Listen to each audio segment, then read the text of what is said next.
there, and today I'm going to talk to you about the Danish holiday Fastelavn. Stay tuned.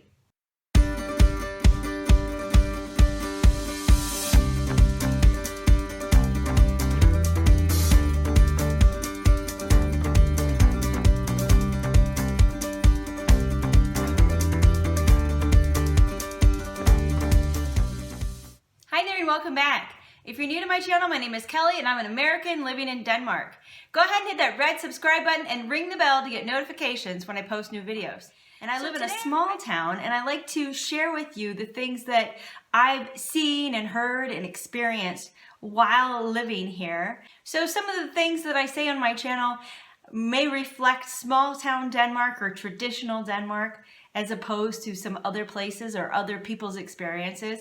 But these are my experiences and I want to share them with you. Today I'm going to share with you the Danish holiday of Fastelavn.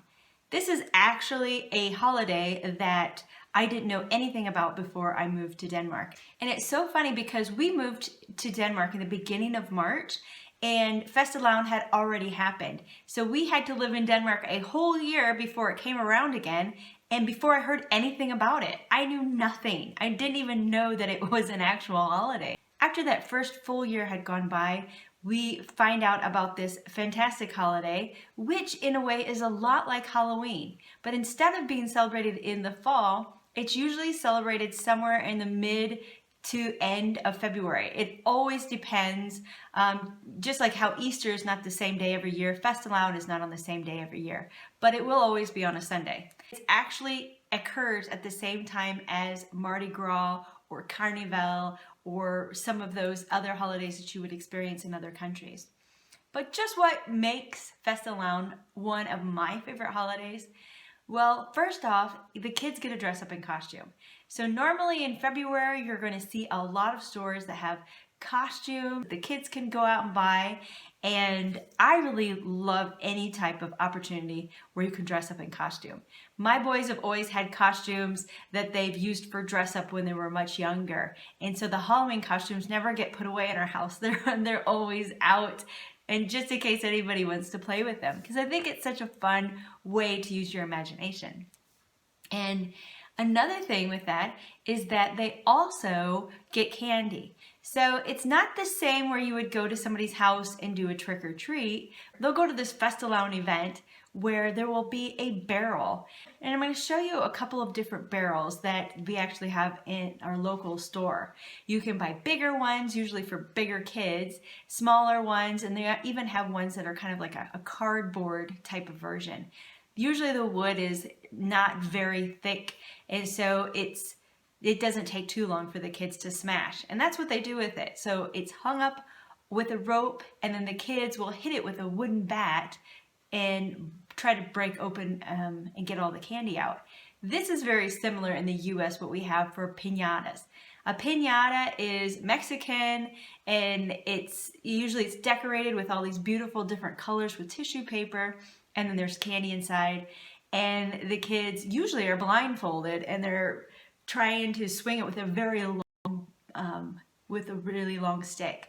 But in Denmark, it's shorter and the kids are not blindfolded. But with that, that's how the kids get candy. So there'll be a long line of kids and they'll all take their turn to hit the barrel to get the candy out. And I go into a lot of detail on my blog, so you should check out my blog post after this video to get a lot of the information on Fastelavn and about our first few experiences with the holiday. And I have a lot of other pictures and things on there too that you'll really need to check out. But with regards to hitting the barrel, we have a Fastelavn event in our town where there'll be maybe 3 different barrels because there'll be different age groups. So bigger kids will have a chance to hit the bigger barrel. And the smaller barrel, or the one that is maybe made out of cardboard more, might go to the ones for the really small children.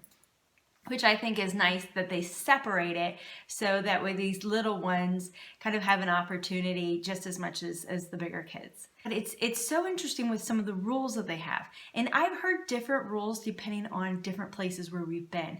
So if you know more about the rules, go ahead and put that information in the comments. I know that usually the first person to whack the barrel and the candy starts to fall out, that person is considered the king and they get to wear this crown. And then I've seen that where it's just the king and then the kids just take the candy and then they're done. But I've also seen it where they have the kids keep hitting the barrel until the very last piece of wood is gone. And that very last piece of wood, that person would be considered the queen. I don't know if these people are given something extra. I've seen the situations where, of course, they would get a crown and maybe they would get maybe an extra bag of candy, or it depends on whoever's in charge of the barrel beating to know what it is that makes those two special. And like I said, it may just be that there's a king and then that's it. Often the little ones, when they're in their daycare or what we call Burnahau, they get to make something called a Fastelavn wreath, which is when you take birch branches and then you hang different things from them, like construction paper, cats, barrels, masks, maybe cotton pom-poms, tissue paper, ribbons, candy, feathers, crowns. It all depends on how creative the kids want to be. But with regards to that, when I think of Halloween, it's something that takes the whole month of October and there's all these celebrations and different activities and things. Fastelavn is similar to that because there can be multiple celebrations for Fastelavn. So for example, I know that we have one in our church, there's one in our neighborhood, there's one in our town, and I know that they have them for different sports organizations. So when my children were in handball a couple of years ago, they actually had one after a handball practice. They finished early so that way they could do the barrel beating, and we call it slow katten etuna. So it's hitting the cat in the barrel, and I go into the detail of what's with the cat in my blog post, so you'll have to check that out. But then there's also these things called Fastelavnsbollar, and there are different types of Fastelavnsbollar, but they are seriously some of the most delicious things you can ever eat. I am a person who loves donuts. And to me, this is a cream-filled donut because it's got the icing on top and it's very delicious. And I love when we go to these Fastelavn fests and where the kids get to dress up in their costumes and hit the barrel, and it's really exciting for them. But it's also exciting for me because usually that's also an opportunity for me as well to get a Fastelavnsbollar. And I think those are quite delicious. And I look forward to February and Fastelavn every year because of that. One thing though that might differ depending on where you live in Denmark, and I would really love to hear from people who've experienced the holiday in Denmark to chime in on the comment section, because when we first moved to Denmark, we've heard from people we know in different areas of Denmark, and of course my husband had his own personal experiences from growing up here. But there was some different stories as to what else can happen during Fastelavn. For example, my children went door to door to sing the Fastelavn song to our neighbors in a way that they would be getting candy, kind of like doing a trick or treat. We had heard that this actually works in certain areas of Denmark, but evidently it doesn't work in my neighborhood because my neighbors had no idea that we were coming and they had no idea what was happening. So I felt horrible when my kids are standing there in their sweet little things and their costumes and everything, and they're singing the song, and we had practiced the song so they would be able to do it.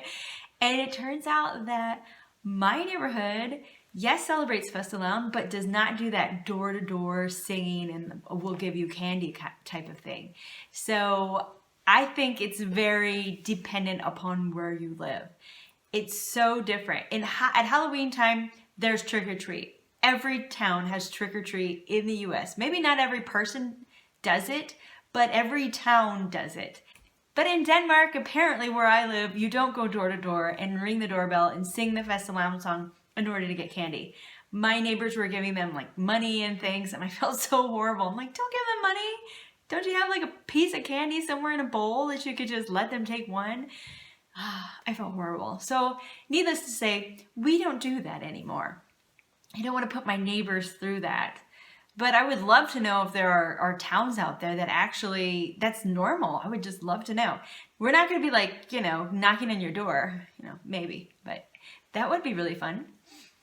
But another thing is the song.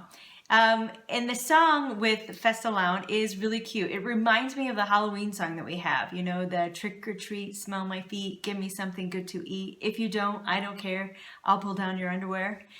Probably something that was created by a child. But we don't really sing that song. You just go to someone's house, you ring the doorbell, and you say trick or treat, and you get candy. But that song does exist. I don't know how many kids these days know it. I don't know if it's something that's kind of going out in trends, and I don't know. I would be interested to know. If you're American watching this, are you a young person, or do you have children? Do they know that Halloween song? But with Fastelavn, the Fastelavn song goes, Fastelavn mitt namn, boller vill jag heva. Hvis jag ingen boller får så lever jag belela. Boller upp, boller ner, boller i min mave. Hvis jag ingen boller får så lever jag belela. There you go. It's such a catchy song, and I think it just makes the holiday that much better. The Danes love to sing, and why not continue singing for Fastelavn? Because I think it's a fantastic holiday. So, do you have any experience with Fastelavn? What are your fond memories of it? How is it different where you live compared to maybe where I live? Let me know about it in the comments. Do you live in a place that has a holiday like Mardi Gras or Carnival? What is it that you do, and where is it that you live that you celebrate that type of holiday? Thanks for coming along on this short video telling you about Fastelavn. Don't forget to check out my blog post where I have more detailed information on the holiday. And I will see you in another video. Take care.